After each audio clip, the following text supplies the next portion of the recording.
పర్యావరణాన్ని రక్షించడంలో దృష్టి పెట్టరు, కానీ చెట్లని మొక్కల్ని వీటన్నింటినీ పూజిస్తూ ఉంటారు అనేటటువంటి మాట ఇలా ఆక్షేపణ చేసేవాళ్ళు ఉన్నారు. అయితే అసలు ఈ పర్యావరణ యొక్క సంరక్షణ చెయ్యాలి, ప్రత్యేకంగా దాని గురించి ఆలోచించి దాని సంరక్షణ చెయ్యాలి అనే మాట, ఈ అవసరం ఇది ఎప్పటి నుంచి వచ్చింది? ఇటీవల కాలం నుంచి.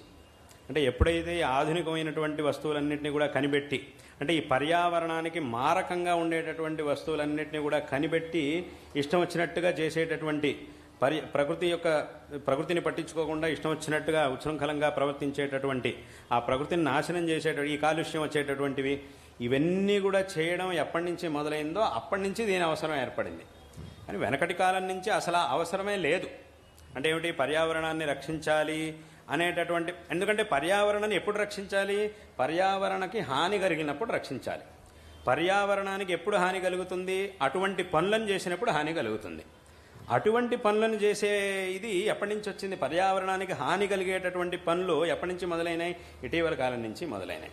అంటే దాదాపుగా 100 ఏళ్ళు 150 ఏళ్ల క్రితం అసలు ఆ పర్యావరణాన్ని రక్షించాలి అని ప్రత్యేకంగా దాని గురించి ఆలోచించాల్సిన అవసరమే లేకపోయింది. ఎందుకంటే అప్పటి కాలంలో ఉన్న పర్యావరణాన్ని రక్షించుకొని దాని నుంచి ఎంత ప్రయోజనం పొందగలమో అంత మాత్రం చేస్తూ ఉండేవాళ్ళు. అటువంటి అవసరం అనేది ఇప్పుడు వచ్చింది.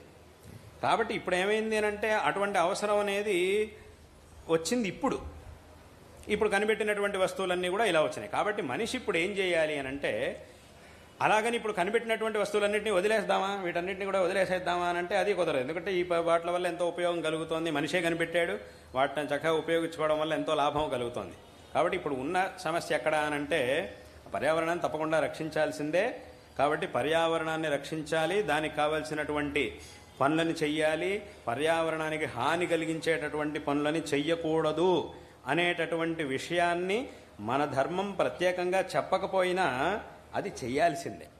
అంటే అలాగని ప్రత్యేకంగా ఎందుకు చెప్పలేదు అనంటే, పర్యావరణానికి హాని కలిగించేటటువంటి పనులని మన ధర్మం అసలు చెప్పనే లేదు.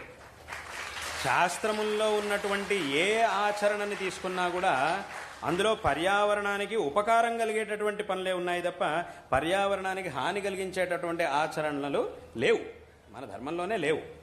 కాబట్టి ఆ పర్యావరణం యొక్క రక్షణ గురించి ప్రత్యేకంగా ఆలోచించాల్సిన అవసరమే లేకపోయింది వెనకటి కాలంలో.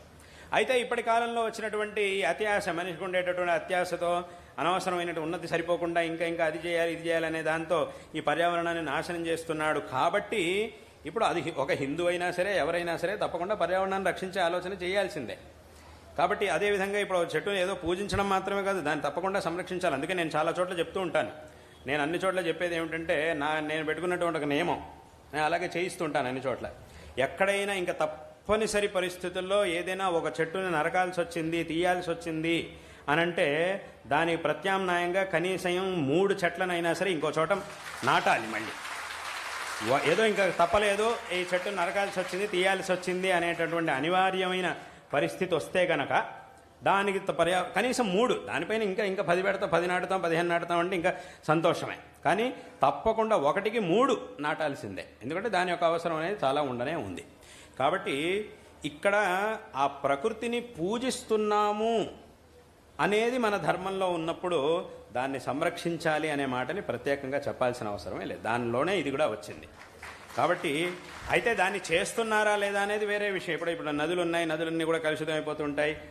అది నదులన్నీ కూడా కలుషితం అయిపోతుంటాయంటే మనం వాటిని సరి చేసుకోవాల్సిన బాధ్యత కూడా మనదే. నదుల్ని పూజించడం మాత్రమే కాకుండా వాటిని కలుషితంగా చేయకూడదు అనేటటువంటి ఆలోచన కూడా తప్పకుండా చేయాల్సిందే. అంటే ఇంకా నదిని పూజించాలి, ప్రకృతిని పూజించాలి అని చెప్పినప్పుడు ఒకవైపు పూజిస్తాము, ఇంకోవైపు మళ్ళీ నాశనం చేస్తాము అనంటే అది కుదురుతుందా? అసలు రెండు పరస్పర విరుద్ధాలు కదా. కాబట్టి పూజిస్తున్నాము అనంటే రక్షిస్తేనే కదా దాన్ని పూజించడానికి సాధ్యమయ్యేది. కాబట్టి పూజిస్తున్నాము అనంటే రక్షించాలి అనేటటువంటి అర్థం దానిలోనే వచ్చేసింది. కాబట్టి అది తప్పకుండా చేయాల్సిందే, అందులో ఏ విధమైనటువంటి సందేహం లేదు. కాబట్టి దాన్ని ప్రత్యేకంగా చెప్పలేదంతే, ప్రత్యేకంగా దాన్ని చెప్పలేదంతే, కానీ అది ఉండనే ఉంది. అది పూజించాలి అని చెప్పినప్పుడే రక్షించాలి అనే విషయం దాంట్లో వచ్చేస్తుంది. రక్షించాలి అని చెప్పినంత మాత్రాన పూజించాలి అనే అర్థం రాకపోవచ్చు, కానీ పూజించాలి అని చెప్పినప్పుడు రక్షించాలి అనే అర్థం తప్పకుండా దాంట్లో రానే వస్తుంది. దాన్ని మళ్ళీ ప్రత్యేకంగా చెప్పాల్సినటువంటి అవసరం లేదు. కాబట్టి అది ఉండనే ఉంది.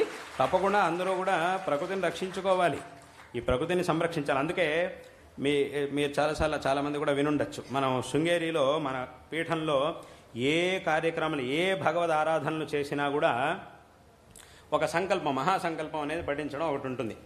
దాంట్లో రకరకాల పాపాలని పరిగణన చేశారు. ఫలానా పాపం అంటే ప్రపంచంలో అందరూ తెలిసి తెలియక చేసేటటువంటి పాపాలు.